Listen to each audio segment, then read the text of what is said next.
Сәлеметсіздер ме оқушылар? Бүгін бізде математика 4-ші сынып 76-шы сабақ. Тақырыбымыз қарама-қарсы бағыттағы қозғалысқа берілген есептер. Бірінші есеп. Уақыт өте келе кейбір мамандықтар қажетсіз болып қалады. Төменде келтірілген мамандықтардың ішіндегі қандай 5 мамандық жойылып кеткен немесе алдағы уақытта жойылуы мүмкін? Өрнектердің мәні миллионнан астам. IT технология саласының менеджер маманы, колл-центр операторы, ағылшын пәні мұғалімі, газет тілшісі, туризм менеджері, пошташы, ат айдаушы, ағаш кесуші. Осы мамандықтар берілген. Осы мамандықтардың астындағы өрнектерді шеше отырып, біз мәні миллионнан астам болса, ол мамандықтар жойылып кеткен немесе алдағы уақытта жойылуы мүмкін мамандықтар екенін білеміз.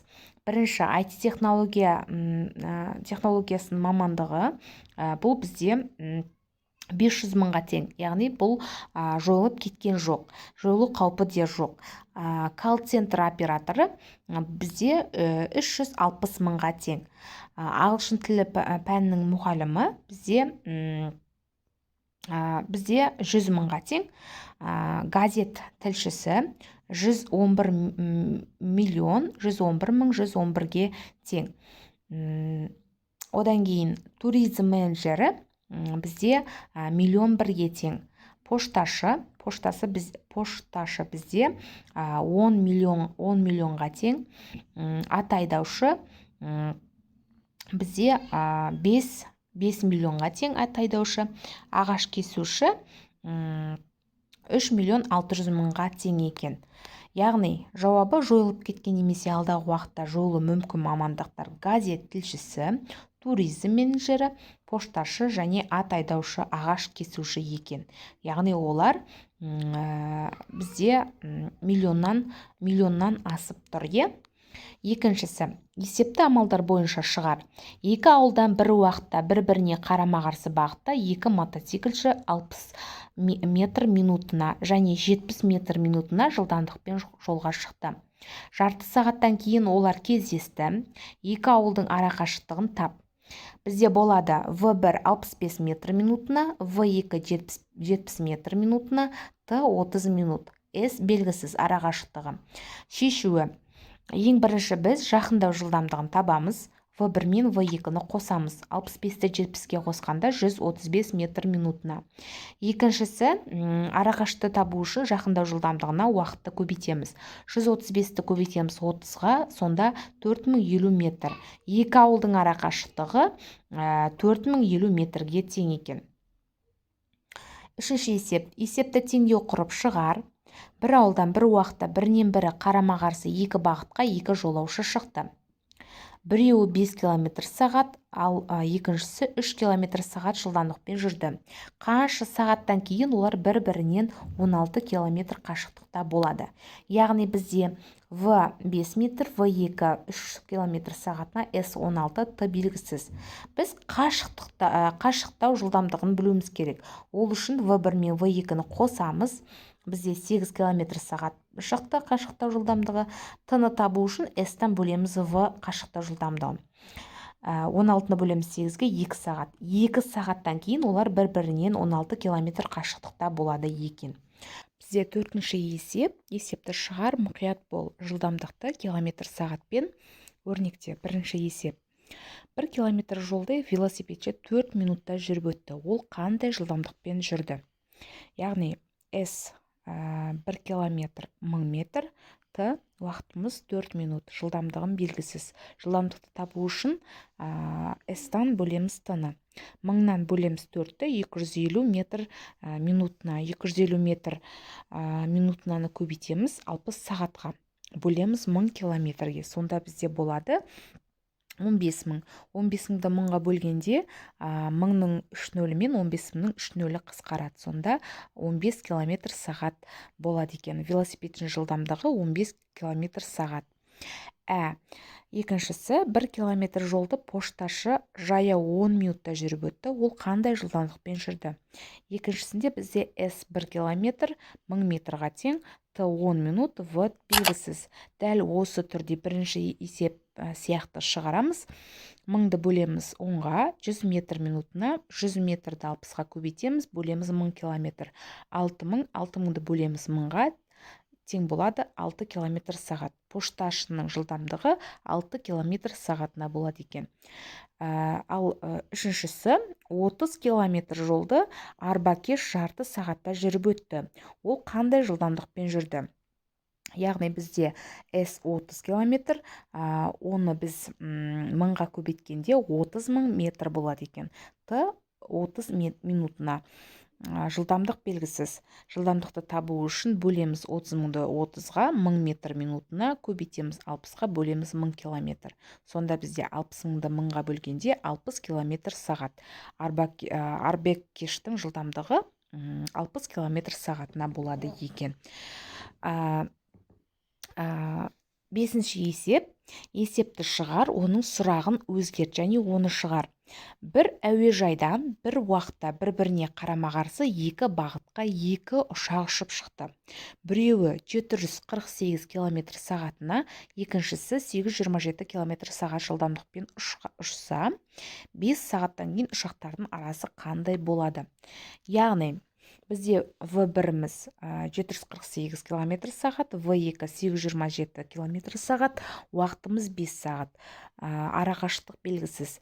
Қашықтау жылдамдығы табамыз, яғни В1 мен В2-ні қосамыз 1575 км сағатына.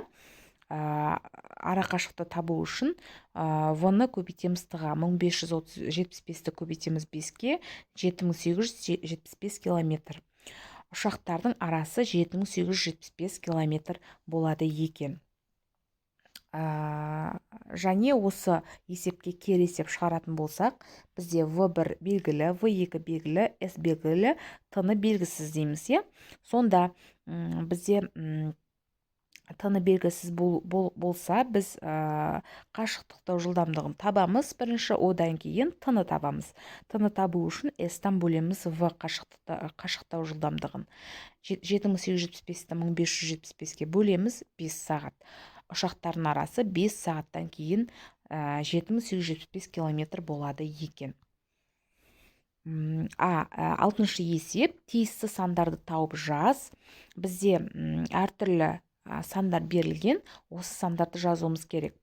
1000 болу үшін мына сандардан 3 сан жазуымыз керек. Қосқан кезде осы 3 сандардан қайсысы 1000 болады? Яғни бізде 270, қосамыз 270, қосамыз 460. Бірінші өрнек 270-ке 270-ті қосамыз, оған 460-ті қосамыз, сонда бізде 1000 болады. Екіншісі 320 қосамыз 320, қосамыз 360 1000, 390 қосамыз 380, қосамыз 230 1000. Одан кейін азайтуда 1710-да азайтамыз 450, азайтамыз 260. Екіншісі 1900 азайтамыз 530, азайтамыз 370. Ең соңғысы 1850 азайтамыз 290, азайтамыз 520. Сонда бізде барлығының мәні 1000-ға тең болады екен. Жетінші есеп. Есептердің берілуі мен шешуін салыстыр. Толтыру жылдамдығы, қашықтау жылдамдығы. Сөздерін қолдана отырып, есептердің қандай ұқсастықтары бар екенін түсіндір. Біріншісі, бір ауылдан бір уақытта екі салт атты біріне бірі қарама-қарсы екі бағытқа шықты. Біріншісінің жылдамдығы 20 км сағат, екіншісі 30 км сағат. Неше сағаттан кейін олардың арақашықтығы 300 км болады. Яғни бізде В1, В2, С белгілі, Т-ны табамыз. Біріншісінде Т-ны табу үшін бірінші қашықтау жылдамдығын тауып аламыз. В1 мен В2-ні қосамыз 50 км сағатына. Екіншісі Т-ны табу үшін S-ті бөлеміз В-ға. 300-ді бөлеміз 50-ге тең 6 сағат. 6 сағаттан кейін олардың арақашықтығы 300 км-ге тең болады екен. Екінші әсі, хауызға су екі құбырдың көмегімен құйылады. Су бірінші құбырдан 20 метр куб сағатына жылдамдықпен, ал екіншісі 20 метр куб сағатына жылдамдықпен, ал екіншісі 30 метр куб сағатына жылдамдықпен құйылады. Неше сағаттан кейін хауыздағы судың көлемі 300 метр куб болады. Яғни бізде белгілі екіншісінде В1, В2 белгілі және В белгілі. В толтыру жылдамдығын табу үшін В1 мен В2-ні қосамыз 50 метр куб сағатына. Т-ны табу үшін 300-ді бөлеміз 50-ге. Яғни 6 сағат шығады. 6 сағаттан кейін хауыздағы судың көлемі 300 метр куб болады екен.